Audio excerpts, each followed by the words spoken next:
खामगाव अकोला मार्गावरील टेंभुर्णा फाट्याजवळ खामगाव ग्रामीण पोलिसांनी ही कारवाई केली आहे। संशयित वाहनाची तपासणी केली असता त्यामध्ये 4 बैल दाटीवाटीने कोंबून नेले जात असल्याचं आढळलं। गोवंशाच्या वाहतुकीसाठी आवश्यक वैद्यकीय प्रमाणपत्र, इयर टॅगिंग किंवा अधिकृत कागदपत्रही आढळून नाही आली आहेत। बैलांची हालचालही होऊ शकत नसल्याने त्यांच्या जीविताचा धोका निर्माण झाला होता। गोरक्षकांना गोवंश कत्तलीसाठी बाळापूरकडे नेले जात असल्याची माहिती मिळाली आहे। त्यानंतर 112 क्रमांकावर संपर्क साधून पोलिसांच्या मदतीने वाहन अडवण्यात आले।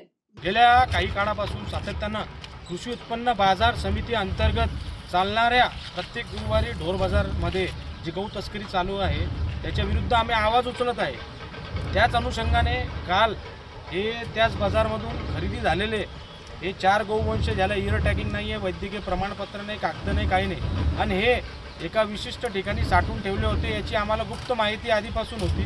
त्या आधारे हे कधी जाणार आहे आम्ही त्याच्यावर सापडं रचलं।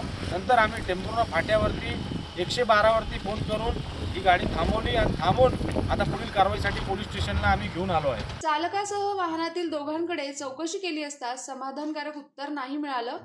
महाराष्ट्र प्राणी संरक्षण अधिनियम आणि प्राण्यांना क्रूरतेने वागवण्यास प्रतिबंध अधिनियमांतर्गत तिघांवर कारवाई सुरू आहे। त्यामुळे संशयितांना ताब्यात घेऊन आणि संबंधित गाडीतील जे गोवंश जातीचे बैल आहेत त्यांना आणि वाहन हे पोलीस स्टेशन खामगाव ग्रामीण या ठिकाणी आणलेले आहेत।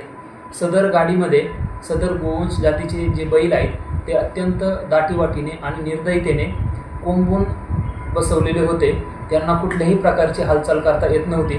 त्यामुळे त्यांच्या जीवितास धोका निर्माण होऊन महाराष्ट्र प्राणी संरक्षण अधिनियम 1976 आणि प्राण्यांना क्रूरतेने वागवण्यास प्रतिबंध अधिनियम 1960 अन्वये त्या एक ड्रायव्हर आणि 2 सोबतचे इसम अशा 3 जणांवरती संबंधित कायद्यान्वये कारवाई करण्यात येत आहे। संबंधितांवरती पोलीस स्टेशन खामगाव ग्रामीण या ठिकाणी गुन्हा नोंदवण्याची कारवाई सध्या सुरू आहे। सुटका करण्यात आलेल्या 4ही गोवंशांना सुरक्षित ठिकाणी हलवण्यात आलंय आणि पुढील तपास खामगाव ग्रामीण पोलीस करतात। न्यूज डेस्क आपलं नाशिक।